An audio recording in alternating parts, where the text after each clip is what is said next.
A brand synonymous to innovation and affordability, Redmi is renowned for delivering feature-packed smartphones that combine cutting-edge design with powerful performance, making advanced technology accessible to all.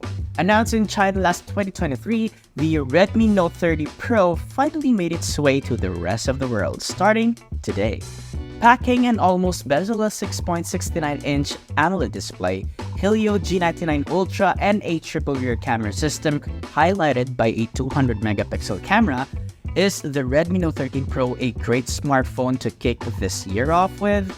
Let's figure it out in this full review.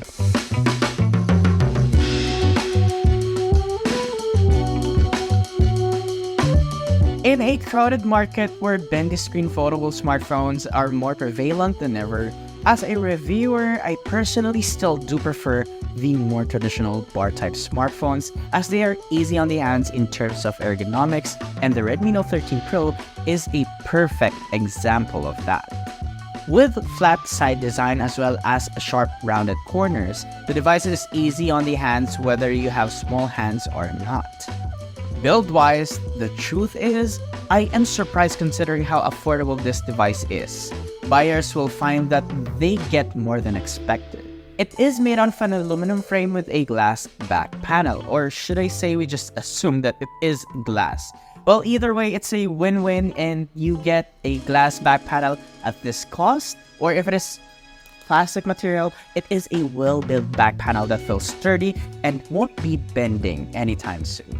In addition, this device has Corning Gorilla Glass 5 and has an IP54 rating for dust and water resistance.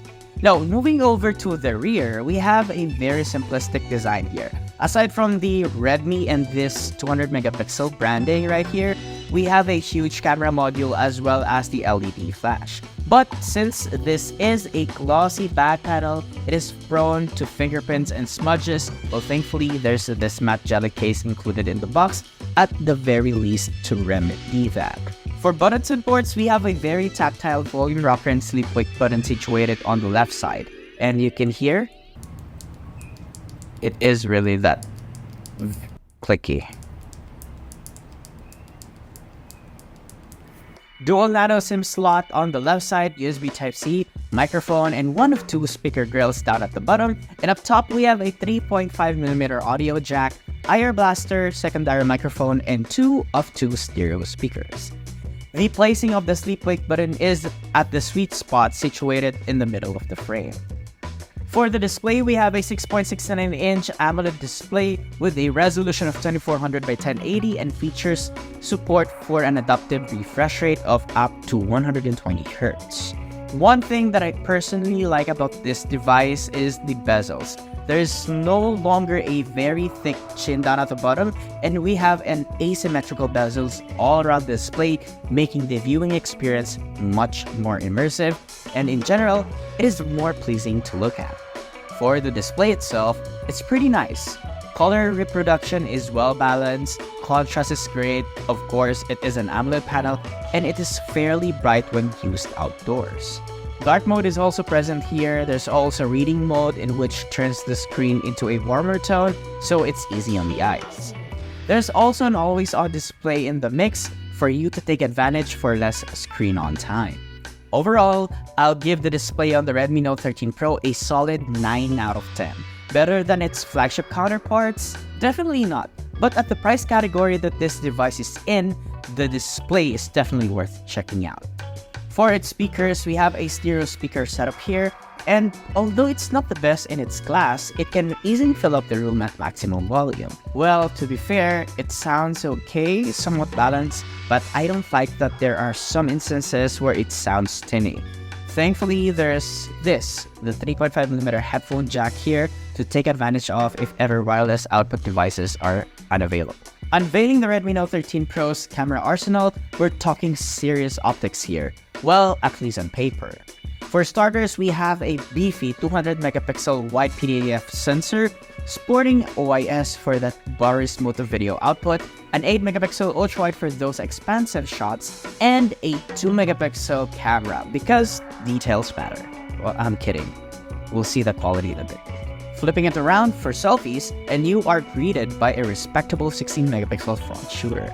Camera quality, it's hanging in there. Nothing's gonna rewrite the photography rulebook.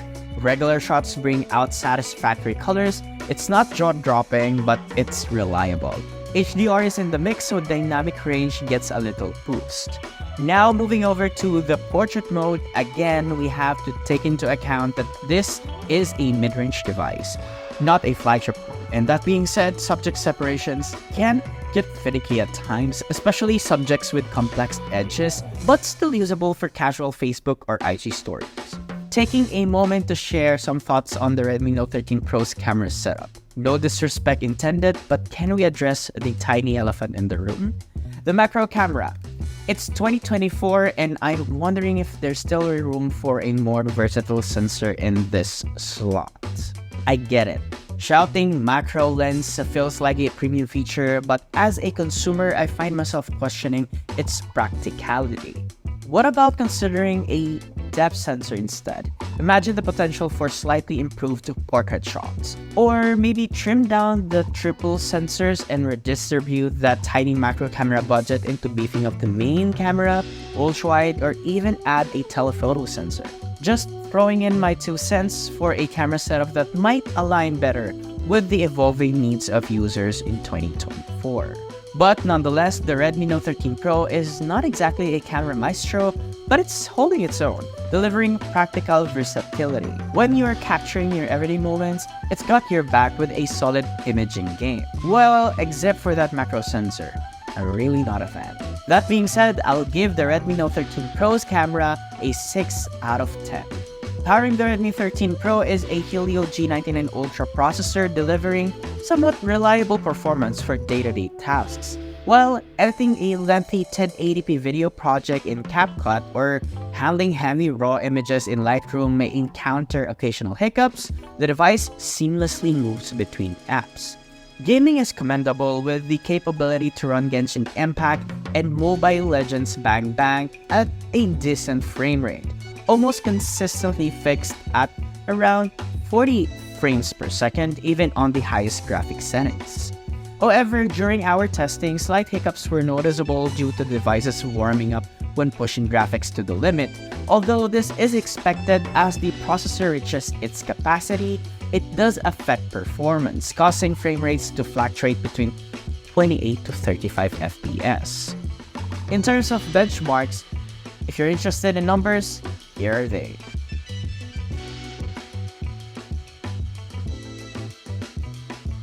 The Redmi Note 13 Pro handles graphically intensive titles without major performance throttling concerns. There's also an additional 4 gigs of RAM when you enable RAM extension. The Helio G99 Ultra chipset does a decent job optimizing performance, earning the device a score of 7.5 out of 10 in the performance category. An easy-to-recommend smartphone for casual gamers and productivity multitaskers. For connectivity, I hate to break it to you, but we only have 4G LTE on the Redmi Note 13 Pro. For 5G, you may want to take a look at its older brother, the Redmi Note 13 Pro Plus, link in our review right here or right here. For security, we have an in-display fingerprint scanner, which is a quick and easy way to unlock your device, and much more secure too as compared to the facial recognition, which is also present on the Note 13 Pro and Pro Plus models. Now when it comes to UI, running on the Redmi Note 13 Pro is MIUI 14 skin on top of Android 13. Upon first boot, we are greeted with several of bloatware pre-installed apps which can easily be removed in just a few steps if you want it all gone. Overall, MIUI is easy to use, especially for those coming from a Poco, Redmi, or Xiaomi devices. You guys will feel right at home, but for those people who are coming from other Android interfaces or even iOS, MIUI is easy to navigate too, with a plethora of customization options baked in. Powering up this device is a 5000 mAh lithium-ion cell, which also has support for fast charging.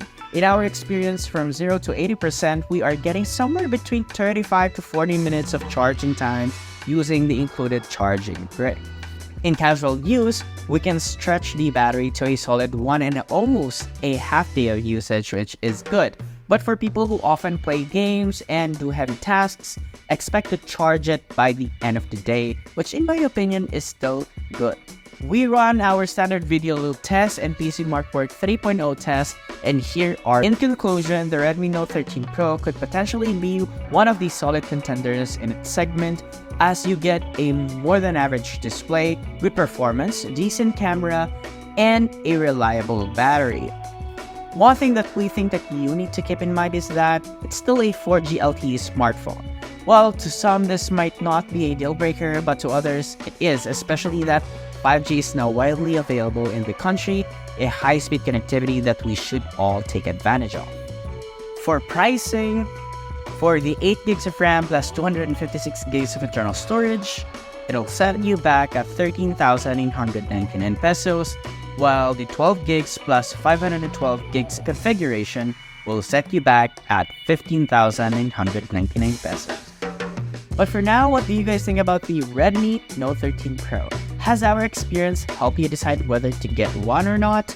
Do let us know in the comments section below.